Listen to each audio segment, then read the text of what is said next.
Assalamualaikum warahmatullahi wabarakatuh. Perkenalkan, kami dari kelompok 5 yang beranggotakan Diana Dwi Agustina, Alifiana Putri Ramadhani, dan Anju Maldina Sandy.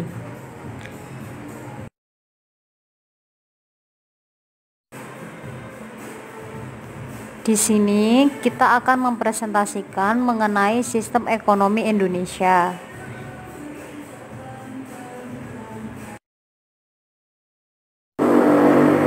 Saya Diana Dwi Agustina akan menjelaskan yang pertama mengenai latar belakang penelitian. Kehidupan berekonomi juga tak lepas dari berbagai masalah yang terus menghantui, seperti pengentasan kemiskinan, menyediakan kesempatan bagi setiap orang untuk mendapatkan penghasilan. Nah, oleh sebab itu, sangat diperlukan sebuah sistem ekonomi tersebut. Untuk mengatasi masalah ekonomi yang bersifat fundamental, setiap masyarakat mempunyai cara yang berbeda dalam memecahkan sesuai dengan sistem ekonomi yang dianutnya. Cara suatu masyarakat mengatur kehidupan ekonominya disebut sistem ekonomi atau tata ekonomi. Ada pula yang mengartikan bahwa sistem ekonomi itu merupakan keseluruhan lembaga ekonomi yang dilaksanakan atau dipergunakan oleh suatu bangsa atau negara dalam melakukan kegiatan ekonominya. Lembaga ekonomi yang dimaksudkan di sini adalah berupa pedoman, aturan atau kaidah yang dipergunakan masyarakat dalam melakukan kegiatan ekonomi seperti produksi, distribusi, dan konsumsi. Lembaga ekonomi tersebut ada yang bersifat tertulis seperti undang-undang, peraturan pemerintah, instruksi presiden, dan sebagainya. Ada pula yang bersifat tidak tertulis seperti kebiasaan, adat istiadat, cara-cara yang biasa dilakukan suatu masyarakat dalam melakukan kegiatan ekonomi. Jadi, perangkat kelembagaan ini meliputi cara kerja, mekanisme hubungan hukum, peraturan-peraturan perekonomian, dan norma-norma lain yang tertulis maupun tidak tertulis yang berkaitan dengan kegiatan ekonominya.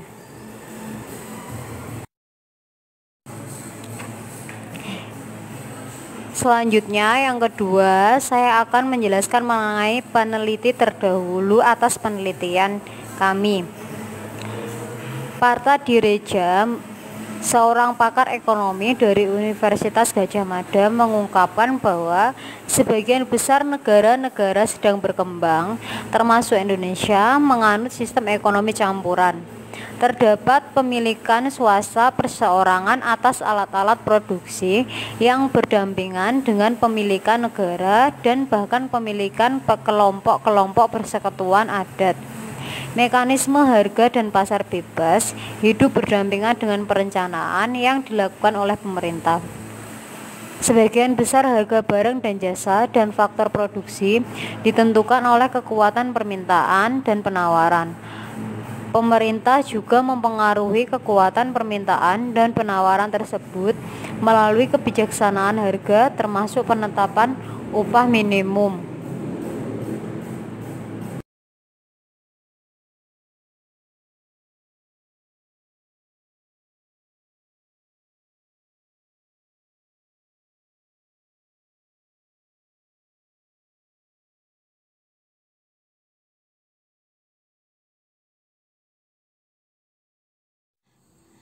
Saya akan menjelaskan landasan teori.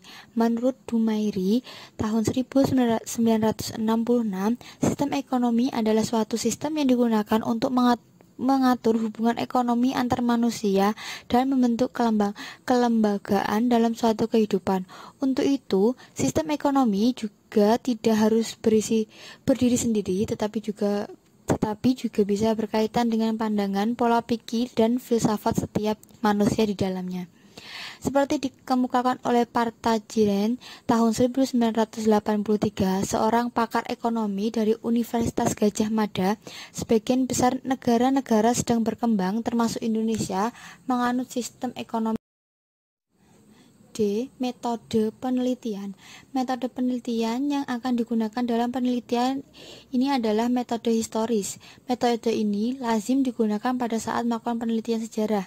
Menurut Gattoslek, metode historis adalah metode yang menguji dan menganalisis secara kritis rekaman dan peninggalan masa lampau. Sedangkan menurut Sadjamuddin, metode sejarah adalah sebagai salah satu cara bagaimana mengetahui sejarah. Menurut Edson dalam Superdon 2008 sampai di abad 306, metode historis ialah metode penelitian digunakan untuk menggambarkan permasalahan atau pertanyaan untuk diselidiki, mencapai sumber tentang fakta historis, meringkas dan mengevaluasi sumber historis, dan menyajikan fakta yang bersangkutan dalam kerangka interpretatif.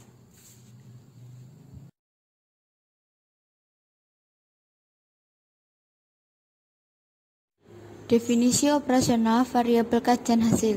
Di dalam negara Indonesia sendiri secara total sudah ada 4 perubahan sistem ekonomi masa penjajahan hingga sekarang. Berikut ini adalah penjelasannya. Yang pertama adalah masa demokrasi liberal pada tahun 1950 sampai 1957. Sistem ekonomi Indonesia yang pertama kali diterapkan adalah sistem ekonomi liberal.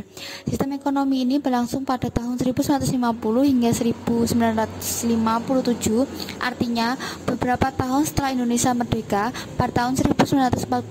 Saat itu perubahan kabinet yang sering sekali terjadi pada saat itu berdampak negatif pada lemahnya ekonomi di Indonesia. Untuk mengulanginya diterapkan kebijakan menggunting uang kertas 500 menjadi 2 bagian. Begitu pertama yang bernilai 2,5 rupiah digunakan sebagai alat pembayaran yang sah, sedangkan bagian 2,5 rupiah yang lain digunakan untuk membeli obligasi pinjaman nasional.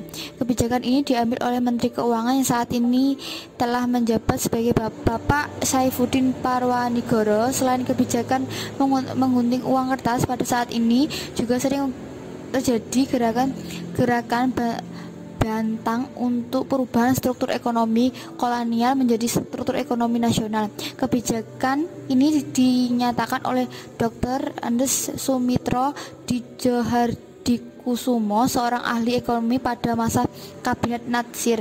Gerakan ini dilakukan untuk melindungi para pengusaha dalam negeri dengan memberikan suatu bantuan berupa kredit dan bimbingan yang kontrak.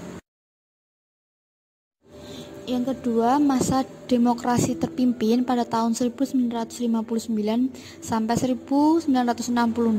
Pada masa demokrasi terpimpin, sistem ekonomi Indonesia mengalami perubahan dari yang awalnya ekonomi liberal berubah menjadi sistem ekonomi etimet, di mana seluruh sistem ekonomi ini diatur dan dikuasai oleh pihak negara. Pihak itu dalam aspek sosial, ekonomi, ataupun politik. Sistem ekonomi ini dicetuskan oleh Presiden I.R. Soekarno di tahun 1959.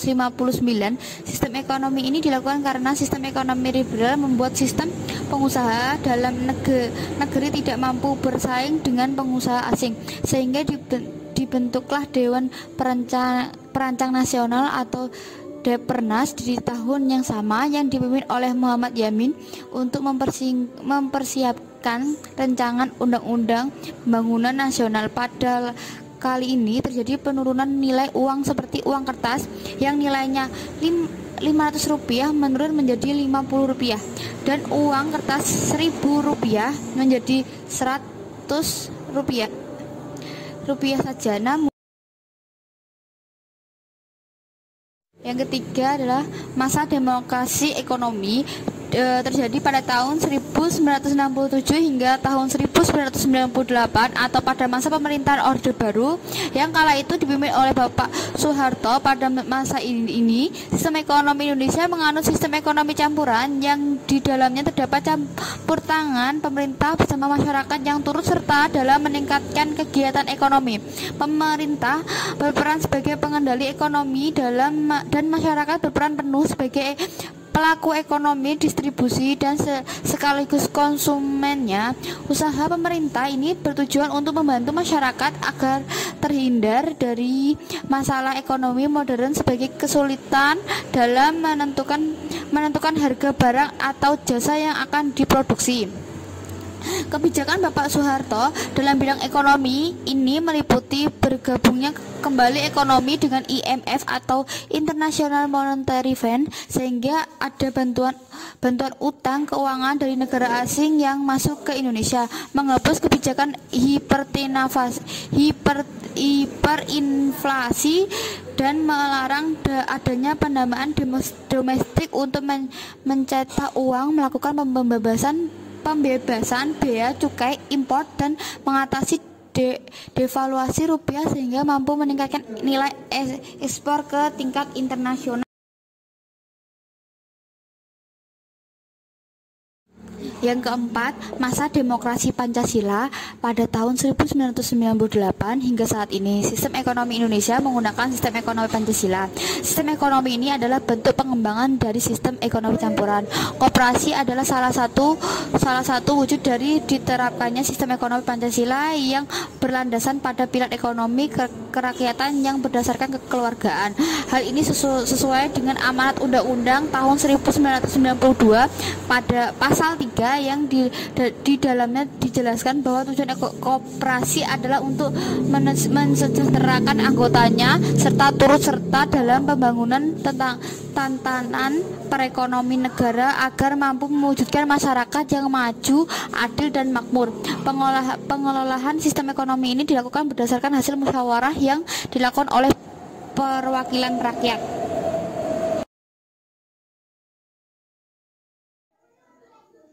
Kesimpulan, sistem ekonomi Indonesia adalah sistem ekonomi yang berorientasi kepada ketuhanan yang Maha Esa atau berlakunya etik dan moral agama, bukan materialisme, kemanusiaan yang adil dan beradab, atau tidak mengenal eksploitasi. Dalam sistem ekonomi Pancasila, perekonomian liberal maupun komando harus dijauhkan karena terbukti hanya menyengsarakan kaum yang lemah serta mematikan kreativitas yang potensial. Persaingan usaha pun harus selalu terus-menerus diawasi pemerintah agar tidak merugikan pihak-pihak yang berkaitan. Indonesia seharusnya sudah belajar pada krisis ekonomi dan moneter yang mengguncang dunia pada tahun 1998. Dengan hanya sektor pertanian dan perkebunan yang tumbuh positif dan turut menyelamatkan ekonomi domestik.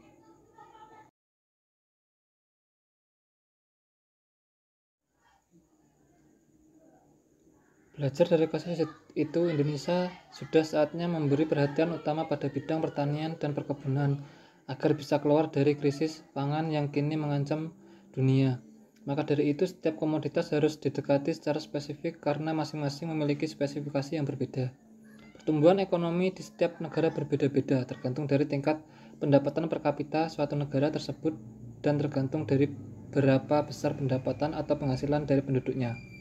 Jika pendapatan negara itu tinggi, maka pertumbuhan ekonomi juga cepat. Tetapi sebaliknya, jika pendapatan suatu negara itu di bawah rata-rata, maka pertumbuhan ekonominya juga rendah. Itulah penjelasan mengenai sistem ekonomi yang ada di Indonesia. Dengan ini, diharapkan Anda mengetahui bahwa sistem ekonomi Pancasila adalah sistem ekonomi yang saat ini masih diterapkan dan digunakan di Indonesia karena sistem ekonomi Pancasila mampu membantu kesejahteraan rakyat, khususnya kesejahteraan para pelaku UKM yang menyerap sebagian besar tenaga manusia.